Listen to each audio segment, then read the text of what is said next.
तू भ्रमत आहासिवाया या श्री वपू काळे लिखित कादंबरीमधला 5वा भाग आपण ऐकत आहोत. त्यातलाच पुढचा भाग आज आपण ऐकूया. मागच्या म्हणजेच अर्थात एपिसोड 15 मध्ये आपण ऐकलं की ओंकारनाथ यांच्या मनात जो काही कोलाहल सुरू झालाय त्याबद्दल त्यांच्या मते Saira is responsible for all this आणि मला नकाराचं सामर्थ्य पाठवायचा प्रयत्न करते. She should be taken to task असं ओंकारनाथ म्हणतात स्वतःशीच.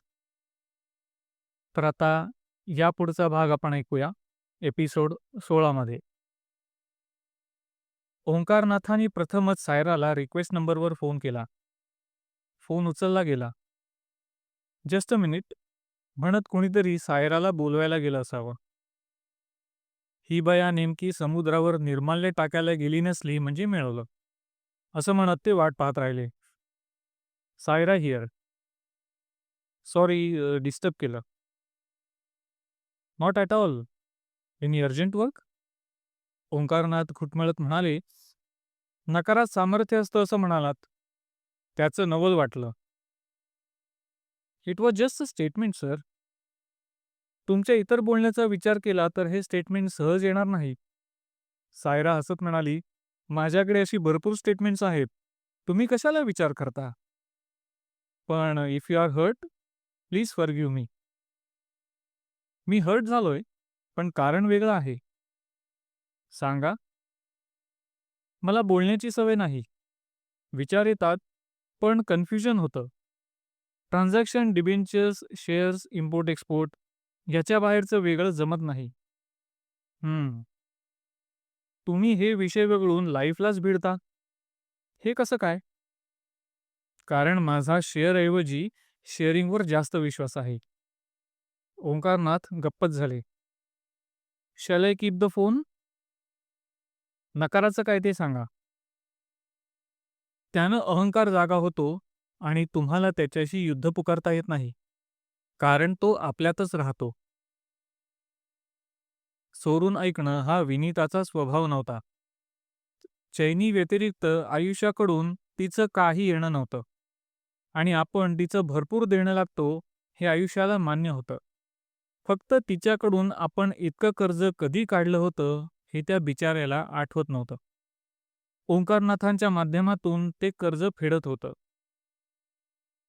ओंकारनाथ बाहेर यायला तयार नाहीत म्हटल्यावर अशाच एका खानापिना जीवन तत्वावर जगणाऱ्या, त्याला सत्यम शिवम सुंदरम मानणाऱ्या मैत्रिणीला विनीता फोन करायला बसली. ओंकारनाथ आणि सायरा यांचा पूर्ण संवाद तिनं सायरा हिअर इथपासून ऐकला. नकारात सामर्थ्य असतं असं या बाईने का म्हणावं? काळी का गोरी माहीत नाही. तरुण आहे की विवाहित बाई आहे हेही पत्ता नाही. तरीही ओंकारनाथांनी हिच्याकडे काय मागितलं असेल? हिला शेअरिंग समजतं. नकारानं अहंकार डिवचला जातो. कोणाचा पण? ओंकारनाथांचा? त्यांना अहंकार आहे कुठे? मी नाचवीन तसे ते नाचतात. सौंदर्यापुढे वागतात. दिवसभर कामात गाडून घेतात. झोप येईपर्यंत टीव्ही बघतात. कंटाळतात. साहजिकच आहे.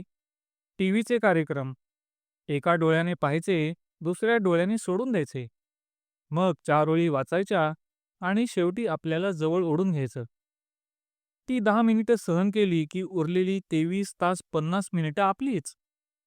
रात्री कस्टम ड्युटी भरायची, मग दिवसभराच्या चैनीची चौकशी नाही, खरेदीची छाननी नाही. हे कशाला हवं होतं घ्यायला अशी उलट तपासणी नाही. कुणाला फोन केलास?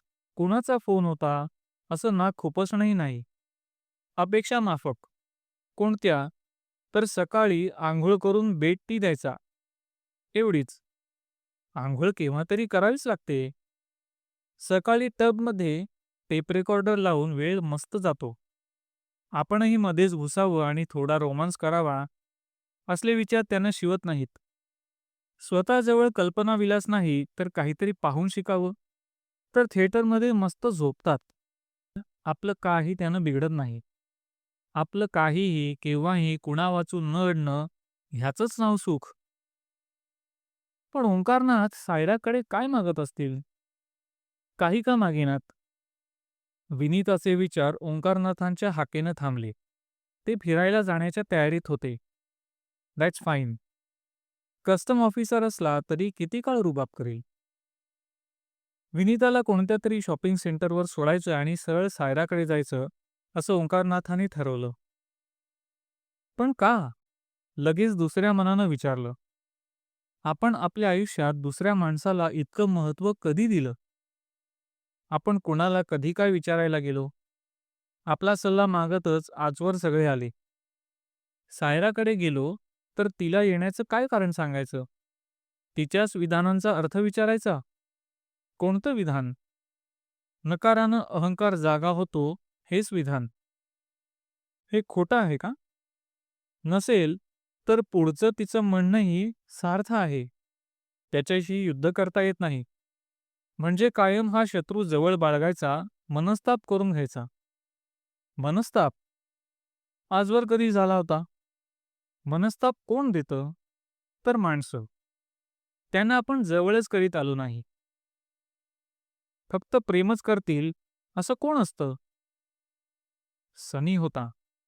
त्याच्या फोटोतल्या नजरेतही प्रेम दिसतं, विश्वास दिसतो. ते प्रेम का पेललं नाही? आपण त्याला का विकला? विनीता तेव्हा मध्ये का आली नाही? सनीला विकून टाकू म्हटल्यावर तिच्याजवळ उत्तर तयार होतं. विकून टाका.